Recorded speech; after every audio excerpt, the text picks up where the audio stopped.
En el capítulo de hoy vamos a hablar de cuáles son las cosas que tú, como infoproductor, como persona que va a dar ese webinar, tienes que hacer para que puedas tener el mayor éxito posible. Aquí no vamos a hablar hoy de cuál es la estructura del webinar, no vamos a hablar de los emails, no vamos a hablar de WhatsApp, no vamos a hablar de las landing, no vamos a hablar ni siquiera de departamentos de venta. No, vamos a hablar de tú como infoproductor, como persona que va a estar detrás de esa cámara, en ese Zoom, en ese StreamYard o en ese YouTube, dando esa sesión, dando esa masterclass. ¿Qué cosas tienes que considerar para que de verdad puedas lograr la mayor conversión?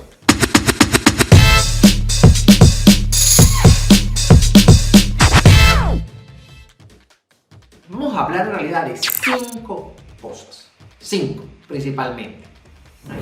Lo primero que tenemos que hacer es dejarnos guiar.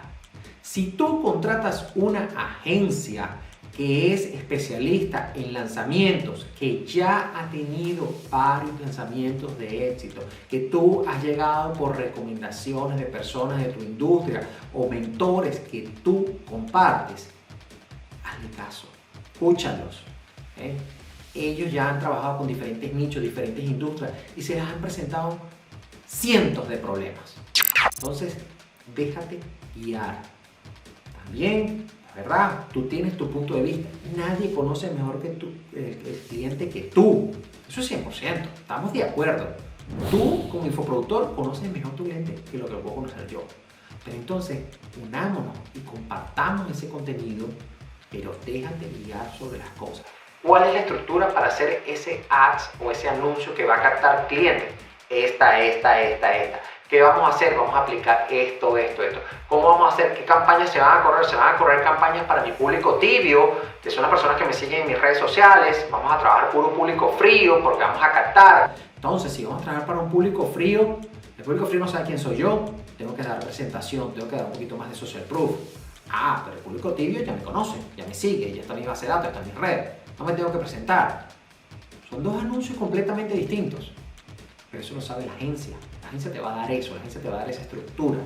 Si tú la estás contratando es porque confías en ellos, confías en la labor o el trabajo que van a hacer. Entonces déjalos trabajar. Escúchalo, da tu punto de vista, di a lo mejor, mira, no, mi tipo de cliente no está aquí, yo sé que a ustedes a lo mejor con otros clientes les ha funcionado, pero no es esto, no he podido lograr conversiones por ahí, porque no quiere decir que el punto de vista de la agencia esté equivocado. La agencia puede ser que ese punto de vista o ese punto para la conversión esté equivocado para tu cliente. Entonces, aprendamos a escuchar y aprendamos a ejecutar todo lo que conlleva este lanzamiento. Segunda cosa que tienes que aprender. Para los lanzamientos, no todo el mundo está listo para un lanzamiento. No todas las personas están listas para un lanzamiento. Para un lanzamiento no necesitas tener miles y miles de seguidores. No, Daniel, si no tengo 20,000, 30,000, 50,000, 100,000 seguidores, ¿puedo hacer un lanzamiento? Sí, puedes hacer un lanzamiento. Que tienes mayor ventaja, que tienes mayor probabilidades porque tienes un público tibio grande. Sí, es correcto. Mientras más personas tú tengas ya tibias, que ya te conocen, que hayan interactuado, que hayas conectado con ellos, las opciones para tener una conversión dentro de tu lanzamiento son mayores. Eso es verdad, cualquiera que te lo diga. Pero lo más importante que tienes que aprender es la venta. Porque en el lanzamiento hay una parte que es de valor, hay una parte que es de conexión, hay una parte que es de autoridad. Pero hay una última parte que es la venta. Si tú no eres una persona que no te dice, mira, es que yo no me considero buena en ventas, es que de verdad no sabría cómo llegarle, me va a costar. Entonces tienes que estar preparado y tienes que decirle a tu agencia, yo no sé hacer ventas. Y claro, hay dos formas.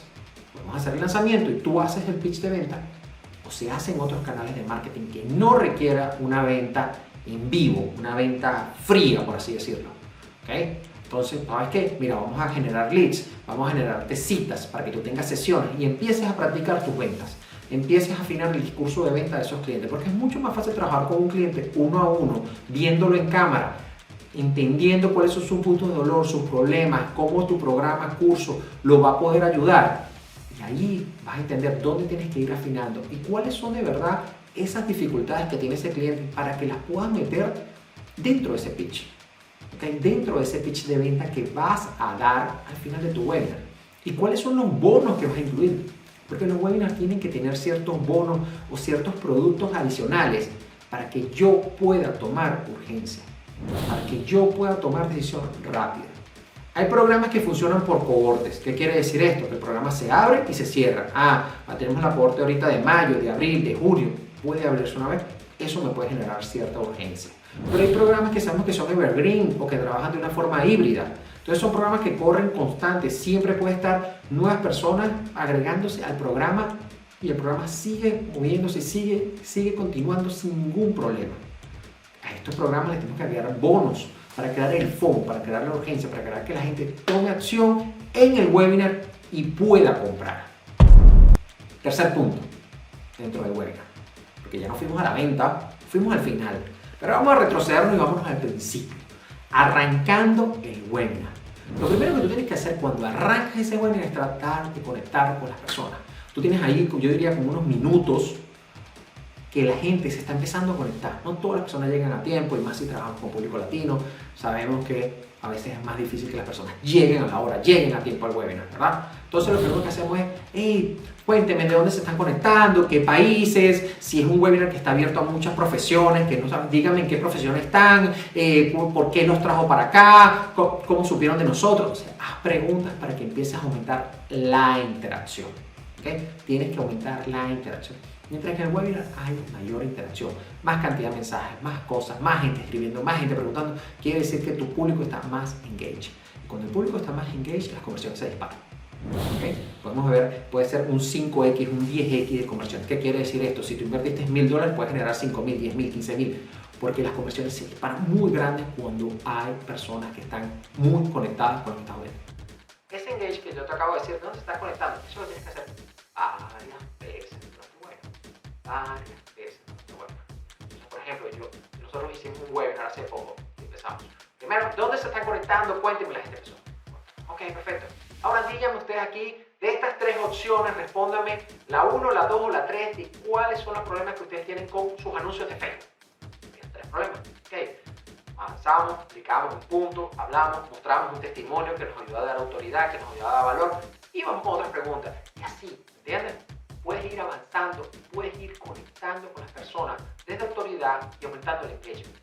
Tenemos una clienta que pone testimonios y apenas pone el testimonio y claro, como son testimonios que están relacionados con los problemas que tiene su cliente, le dice, ¿quién se sintió como Daniel, por ejemplo? ¿Quién se sintió como Daniel que tenía este problema y tal? Yo. Empiezas a crear conexión, empiezas a crear autoridad, empiezas a crear engagement. Entonces, ese tipo de cosas es lo que hace que la gente se mantenga más conectada. Y cuando la gente está más conectada, aumenta la conversión. Simple. El otro punto. Cuarto punto. ¿Okay? Una de las cosas que tenemos que hacer. Los webinars sabemos que se ha vuelto una forma de crear, digamos, lo que yo llamaría regar la voz. ¿Okay? Que aumente nuestra capacidad de que más personas reconozcan el producto, el servicio de la empresa que tenemos. ¿Okay? Pero no podemos hacerlos que sean tan fríos. A veces los webinars, sobre todo, yo he visto webinars donde la gente habla, inclusive apagan cámara. O sea, eso ha sido, ¿verdad? Y tú ves que tienen como un speech, como un discurso. Y lo que hace es que te leen el discurso y ya. No, el webinar tiene que ser en vivo, tiene que ser con tu cara, tiene que ser viéndose. ¿Ok?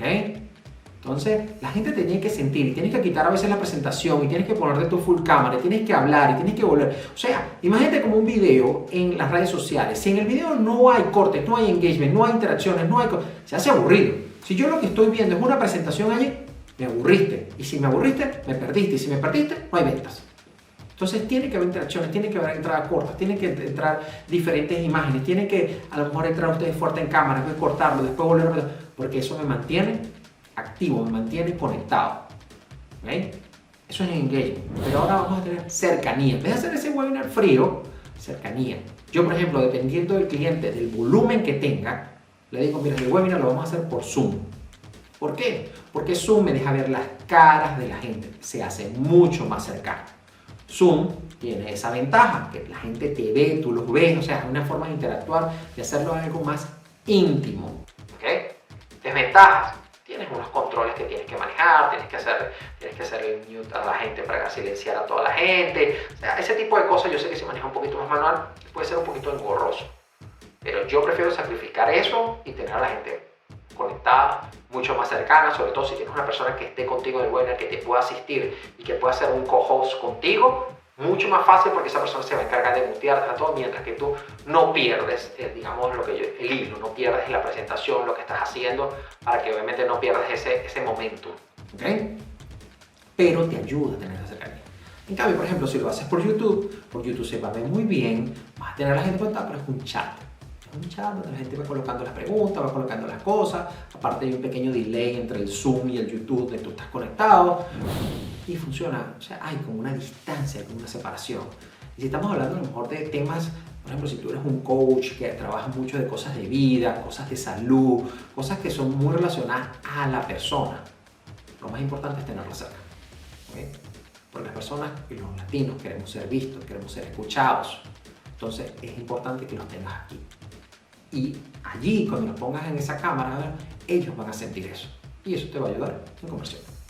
¿Okay? Hay otra plataforma que se llama Stringer, que la usan mucho, sobre todo cuando se conectan por YouTube, porque les permite crear banners y hacer todo un branding. ¿La marca se ve más profesional? Sí, se ve más profesional. Sí se ve, no les voy a negar, sí se ve. Y puedes jugar un poquito más con las cámaras, con las cosas, con todo, pero puede ser frío. Tú no ves a la gente. ¿Okay? Tiene sus beneficios cada una. ¿Okay? En esta es mucho más cercana, esta es mucho más profesional. Entonces, cada quien tiene las cosas que puedes hacer. ¿Okay? La única desventaja de Zoom, el Zoom normal, no el Zoom Webinar, porque el Zoom Webinar tiene planes pero son un poco costosos. Pero el Zoom Webinar, el Zoom normal, tú puedes pagar, el Zoom normal te permite 100 personas, pero tú puedes pagar un upgrade y tener hasta 1000 personas. Si tú ya ves que más de 1000 personas se van a conectar, entonces te toca ya pasar, abrir un canal, que Zoom transmita por YouTube. Una de las cosas, por ejemplo, un cliente hace poco hizo un webinar con nosotros, hizo un lanzamiento con nosotros en el webinar, y ya por la cantidad de leads que se habían registrado, porque normalmente tú puedes poner entre un 15 o un 25% es lo que se va a conectar. ¿Okay? Más de eso no se está conectando. Es muy raro el webinar que se está conectando más de esa cantidad. ¿Okay? ¿Qué quiere decir? Entonces, si se registran 4000 personas, lo más seguro 1000 estén en vivo. Pero esta cliente ya tenía 10.000 personas registradas. O sea que ya sabíamos que se nos iba a ir el Zoom. ¿Qué hicimos? Sacamos Zoom, me deja conectarlo a YouTube también. Entonces puedo tener una doble transmisión. Transmisión por Zoom y transmisión por YouTube del mismo webinar en el mismo momento. Entonces, ¿qué nos permitían eso? Las personas, si el Zoom se llenaba, las 1000 personas entraban y no había más capacidad, se podían ir a YouTube a seguir viendo el webinar. Era una opción, era viable y en ese momento lo queríamos hacer así para tener esa intimidad y esa cercanía por lo menos de estas 1000 personas. Que estas personas de alguna u otra forma tuvieran allí ese contacto directo. Y la última cosa que tienes que hacer dentro de tu webinar y durante el webinar, porque puedes también tener varias pausas, ¿okay? Es responder preguntas. Mucha gente a veces dice, pero Daniel, es que yo tengo una hora dando un webinar, ¿ahora cómo me va a meter una hora a contestar mensajes? Ponte una hora a contestar mensajes. Inviertes una hora seguro en tus redes sociales, inviertes en una hora en personas, en una asesoría o en una llamada de descubrimiento de un cliente que tú sabes que a veces no está 100% alineado con lo que necesitas. Y aquí tienes a lo mejor 500, 1000 personas, 200, 300 personas conectadas que sí están bastante filtradas y no le puedes dedicar una hora a contestar mensajes. No puedes. Contéstale todas las preguntas que te dejen, todos esos mensajes que te escriben en el chat preguntándote sobre el programa. Son personas que están interesadas, son personas que quieren, son personas que de alguna u otra forma tienen todavía dudas para tomar acción. Entonces, en lo que tú le empiezas a contestar, uno, aumenta tu autoridad. Pero en cada respuesta que tú des, ellos se van a dar cuenta de tus conocimientos y de cómo tú abordas el problema. Y segundo, se van a sentir atendidos. Como les dije, los latinos buscamos sentirnos atendidos. Entonces, si tú me puedes proveer eso durante el webinar y aprovechando entre una pregunta y otra, me puedes también ofrecer, ¿cómo se llamaría? Me vuelves a recordar la oferta, me vuelves a recordar sobre el programa. Lo haces más dinámico y no se hace una venta tan fuerte. Y lo otro, las preguntas que tienen uno son preguntas que tiene el resto. A veces hay preguntas que te preguntan, ¿cuáles son los horarios de la clase en vivo? Hay mucha gente que a lo mejor no sé, oye, ¿verdad que yo trabajo? ¿Cuál hora son? Yo vivo en España, yo vivo en Portugal, yo vivo en Miami. O sea, son preguntas que la gente necesita responder. Lo más interesante, esas preguntas que la gente hace allí, tú después las puedes descargar para que tú crees contenido basado en esas preguntas. Porque quiere decir que esas son dudas que tiene tu potencial cliente. Y puedes aprovecharlas no solo en el webinar, en los webinars siguientes los puedes agregar como preguntas ya para que tú vayas contestándole y así ayudas a la venta. Y para las redes sociales, para crear ese contenido que esté conectado con tu cliente. Entonces, como viste, estas son las 5 cosas que debes hacer tú como infoproductor, como presentador, en ese webinar para que puedas maximizar las conversiones y escalar tu negocio.